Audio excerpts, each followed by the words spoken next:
बिहार चुनाव में भाजपा गठबंधन को मिली प्रचंड जीत से भाजपा नेता उत्साहित हैं। भाजपा किसान मोर्चा गुड़गांव के प्रभारी युवा भाजपा नेता वीरेंद्र शर्मा ने बिहार चुनाव जीत को लेकर लोकतंत्र चेतना से खास बातचीत की। बिहार चुनाव को लेकर आज जो चुनाव परिणाम आए वो एक तरह से पूरी तरह चौंकाने वाले हैं, क्योंकि जनता ने पूरी तरह से एक देखें तो जो महागठबंधन बिहार के अंदर था उसका पूरी तरह से सूपड़ा साफ करता दिखाई दिया। वहीं जो एनडीए की जो प्रचंड जीत हुई है उसको लेकर के आज हमारे साथ भाजपा किसान मोर्चा गुड़गांव के जो प्रभारी है वीरेंद्र शर्मा हमारे साथ मौजूद है स्टूडियो में। उनसे बात करेंगे कि किस प्रकार जो आज प्रधानमंत्री नरेंद्र मोदी का जलवा आज बिहार में भी देखने को मिला है। यहाँ के जो केंद्रीय राज्य मंत्री कृष्णपाल गुर्जर रहे वो भी यहाँ पर लगातार बिहार में चुनाव प्रचार किया। किस तरह जो मोदी की जोड़ी जो वहां पर मोदी कैबिनेट की जो मंत्री थे उनका लगातार धुआंधार प्रचार रहा, तो किस प्रकार आज बिहार में जो जीत हुई है उनको लेकर उनसे बात करें। जी वीरेंद्र जी नमस्कार भगत सिंह जी। आज बहुत खुशी का दिन है और भाजपा ने जिस प्रकार से एनडीए ने बिहार में जो प्रचंड जीत हासिल की वो अपने आप में हमें बड़े हर्ष महसूस होता है और गर्व महसूस होता है कि हम ऐसी पार्टी के कार्यकर्ता हैं जिसके मुखिया एक कार्यकर्ता के रूप में, एक चौकीदार के रूप में माननीय प्रधानमंत्री जी श्री नरेंद्र मोदी जी काम करते हैं और सब कुछ साथ लेकर। और मैं तो ये कहूंगा कि ये माननीय प्रधानमंत्री जी की तपस्या का फल है कि ऐसे लोग भाजपा को लेकर चल रहे हैं जिनकी वजह से, जिनके परिश्रम से उसी प्रकार हमारे माननीय प्रधानमंत्री जी की कैबिनेट के वजीर,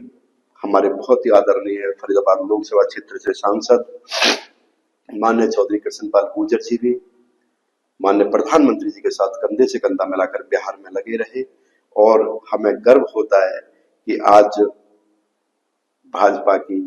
एनडीए की जो जीत हुई है इससे हम बहुत गर्व महसूस करते हैं। जिस तरह से लगातार बिहार के अंदर कैंपेन हुई, महागठबंधन हुए, राहुल गांधी की जो लंबी एक पैदल यात्रा हुई वहां पर, तो तरह तरह के कयास लगाए, लेकिन इस तरह के परिणाम जो आए हैं चौंकाने वाले परिणाम कहेंगे, तो इस तरह की उम्मीद कहां तक उम्मीद करें? ये आपने देखा होगा जब बिहार का चुनाव चल रहा था तो माननीय प्रधानमंत्री जी भी लगातार जनसभा कर रहे थे और प्रचार कर रहे थे, तो बिहार की जनता का उनको इतना विश्वास और भरोसा था, उन्होंने अपने संबोधन में कहा भी था कि आप उत्सव की तैयारी करें। बिहार का जन समर्थन, माताएं बहनें युवा साथियों का, बुजुर्गों का एक तरफा, मैं कहूं कि एक तरफा ये विश्वास माननीय मोदी जी के कारण हम ये सरकार बना पाए और आज बिहार के साथ साथ पूरा भारतवर्ष, मेरे बताने की जरूरत नहीं, आज आंकड़े आपके सामने हैं। एक कांग्रेस वाले, ये महागठबंधन वाले भ्रमक प्रचार ये करने में लगे रहते थे। पहले जब हरियाणा में सरकार बनी तो वोट चोरी का इन्होंने बात करी, राजस्थान में सरकार बनी तो वोट चोरी की बात करी। इनके पास अब इनकी जो धरातल पे जो थे अब वो जमीन खिसक चुकी है और आम जनमानस, मैं कहूं कि भगवान रूपी आम जनमानस इनके जो मुखौटों के पीछे जो इनका रूप है उसको पब्लिक समझ चुकी है और इनकी धरातल से जमीन इनकी खिसक चुकी है। अब इनके पास एक कहावत है, खिसियानी बिल्ली खंबानो से। इनके पास ना कोई विजन है, ना इनकी कोई दिशा ठीक है, ना इनकी दशा ठीक है। ये मान्य इसलिए सारा भारतवर्ष आज मोदी जी को, और मैं कहूं कि भारतवर्ष क्यों आज मोदी जी विश्व में जिस प्रकार जाते हैं, किस प्रकार से हमारे दूसरे देश मान्य मोदी जी का स्वागत करते हैं, भारत माता की जय जयकार होती है, तिरंगे से उनका स्वागत होता है। ये मैं कहूं कि ऐसे संत प्रवृत्ति के जो लोग हैं आज भाजपा के साथ मिलकर वो काम कर रहे हैं और मैं मान्य मोदी जी के साथ साथ भाजपा के उन लाखों करोड़ों पूजनीय कार्यकर्ताओं को, क्योंकि मैं भी पार्टी का एक छोटा सा कार्यकर्ता हूं, मुझे तो वहां जाने का सौभाग्य नहीं मिला, पर जिन कार्यकर्ताओं ने वहां मेहनत की, मैं विशेष रूप से बिहार के सभी कार्यकर्ता बंधुओं को और उन सभी नेताओं को जो यहाँ से जाकर जिन्होंने बिहार के लोगों के दिलों में जगह बनाई और विश्वास जताने का काम किया और ऐसी प्रचंड जो विजय है वो हमें मिली, मैं उनका तहे दिल से बहुत शुक्रिया अदा करना चाहूंगा। इस तरह से देखते हैं कि बिहार में जो युवाओं को रोजगार का नारा तेजस्वी ने दिया, वहीं महिलाओं को भाजपा ने एन टाइम पर चुनाव से कुछ दिन पहले ही जो उनके सम्मान राशि के तौर पे दी, तो इस दोनों एंगल से कहां से देखते हैं चुनाव को? हाँ, हम जो अभी आप ये कहे कि चुनाव से पहले जो राशि दी वो भाजपा का तो माताओं बहनों को मजबूत करने के लिए, उनके अधिकार के लिए कि वो किस प्रकार से हम और आप, मैं तो अपनी कहूंगा हम बहुत साधारण परिवार से हैं माननीय भगत सिंह जी, और एक माताएं बहनों की क्या जरूरतें होती हैं आप समझ सकते हैं। माननीय प्रधानमंत्री जी ने उनकी जरूरतों को समझा और एक चुनाव से पहले, चुनाव का इसमें कहीं कुछ नहीं है और कि जो आप कहना चाह रहे हैं ऐसा कुछ नहीं है, उनकी जो जरूरतें थी और ये अभी नहीं दिया, ये आगे भी देंगे, हर वर्ष देंगे। और आप हरियाणा में देखो, हरियाणा में तो चुनाव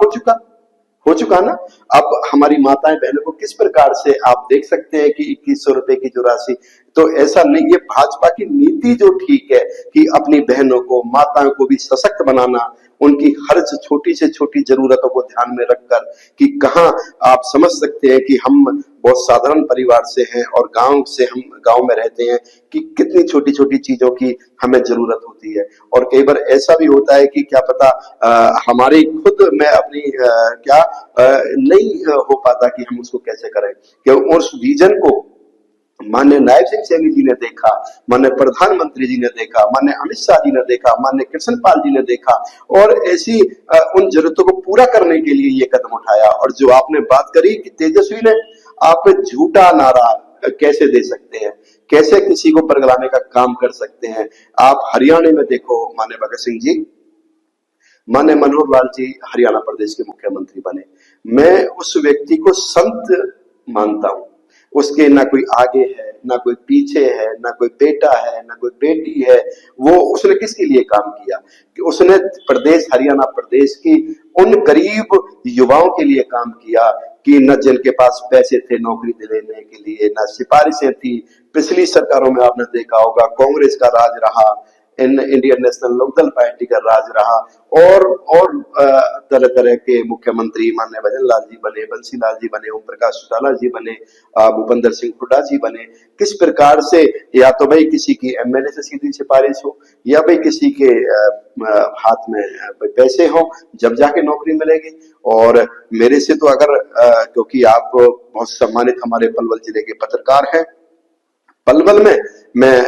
ये तो नहीं कहता, लेकिन मैं इतने विश्वास और भरोसे से कहता हूं कि सैकड़ों नौकरियां, लगभग 100 नौकरियां तो बहुत ज्यादा लगी हैं, लेकिन मैं सैकड़ों नौकरियां कहता हूं कि एक भी नौकरी आप उनसे ये पूछो कि भाई आपने किसी को पैसे दिए, आपने किसी से सिफारिश की बात की, वो ये कहेंगे भगत सिंह जी कि हम बगैर पैसे के लगे, हम बगैर सिफारिश के लगे। और क्यों लगे? क्योंकि माननीय मनोहर लाल जी की नीति, उस संत की नीति हरियाणा प्रदेश के युवाओं के काम आई। वो तेजस्वी यादव झूठ बोलने का काम करता है, बरगलाने का काम करता है। आप कैसे मतलब ये कह सकते हैं,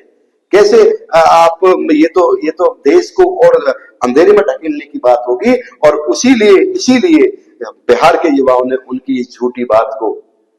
समझा कि ये सिर्फ और सिर्फ बरगलाने का काम करता है। और उसी का नतीजा माताएं बहनों ने, युवाओं ने, बुजुर्गों ने किस प्रकार से महागठबंधन को धरातल पे लाकर खड़ा कर दिया। अभी रिजल्ट पूरा नहीं हुआ, आप देख सकते हैं 4 से 5 सीट कांग्रेस की आई है। जो लालू प्रसाद जी चीफ मिनिस्टर रहे बिहार में, उनकी धर्मपत्नी जी चीफ मिनिस्टर रही बिहार में, ये भी पीछे मेरे ख्याल डिप्टी सीएम रहे। मतलब किस प्रकार से लोगों ने तो इनको देखा है। ये तो लोगों को यूज एंड थ्रो की बात करते हैं कि आज किसी को झूठा आप ढकोसला दिखाकर उसको आप यूज कर लो, अपने वोट के लिए यूज कर लो, फिर फेंक देना। लेकिन अब जनता इन पे विश्वास नहीं करती, उसी का परिणाम है इनको जनता ने राज से बाहर करने का काम किया और धरातल पे इनको लाने का काम किया। तो ये थे भाजपा के युवा नेता वीरेंद्र शर्मा, जिन्होंने बताया कि किस प्रकार बिहार की जनता ने तेजस्वी को नकार दिया है और एक बार फिर बिहार में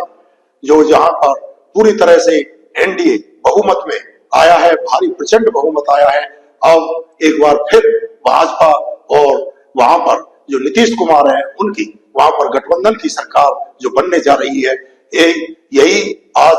यहाँ पर हरियाणा की बात करें तो हरियाणा में भी जो भाजपा का जो यहाँ पर युवाओं पे कहें, महिलाओं पर कहें, पूरी तरह से जो जादू है वो सिर चढ़कर बोल रहा है। पलवल से